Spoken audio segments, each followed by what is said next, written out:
Last Monday, the team of the Manila Clergy basketball team won our basketball championship. Medyo nakakakaba po dahil competitive din po yung aming kalaban. They were up by some points during the first quarter, but as the game slowly progressed, lumamang po kami ng lumamang.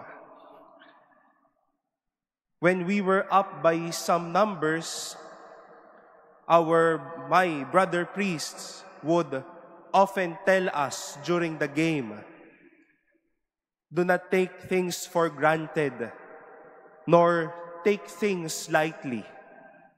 Hindi porket lamang na kayo, easy na lang kayo from the first quarter until the fourth quarter. Baka makam from behind tayo ng team at lumamang pa ng lumamang at sila ang manalo. We have worked much for the score, and that is why much is also asked of us on our end to take care of it and not to take it lightly. My dear brothers and sisters, to live in grace and to be of service will not always be things that we should take lightly. Rather, Paul's exhortation to live in grace and the invitation of Jesus to be ready, to be of service, to be a steward, are by all means great and noble duties.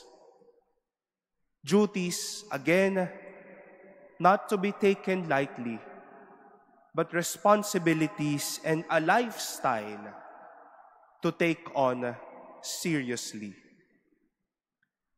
Big or small, responsibilities are placed over our shoulders. Si nanay, si tatay, si ate, si kuya, si kaibigan, si kapatid, si classmate, si office mate, si supervisor, si rector, si vice rector, a staff, whoever you are, everyone is not called to take things lightly and eventually to take things as nothing. Pari lang naman ako. Nanay lang naman ako. Manggagawa lang naman ako. When we begin to see things lightly not in a way of a positive mode, but lightly as a mediocre one, of average or very low quality, we might not anymore do things seriously. But when we see our lives as something worthwhile and noble, then we begin to see meaning and value in it. Who we are, what we have, and the why, the reason of our existence are gifts and graces to us.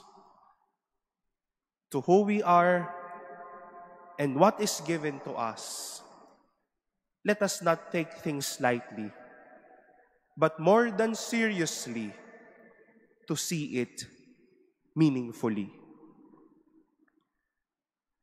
You, all of us, are entrusted, big or small. Inatasan tayo sa abot ng ating ding makakaya upang makita ang halaga at ang kahulugan kung sino tayo at ano ang ating hawak. Huwag mambaliwala, bagkos magbigay pa ng pagpapahalaga. When we begin to see things lightly or even very small, we might drawn to lessen our sense of value. But when we see things with value, when we begin to embrace who we are and what we have with meaning, rather than seeing things lightly. My dear brothers and sisters, you might be entrusted with little, with much, or with more.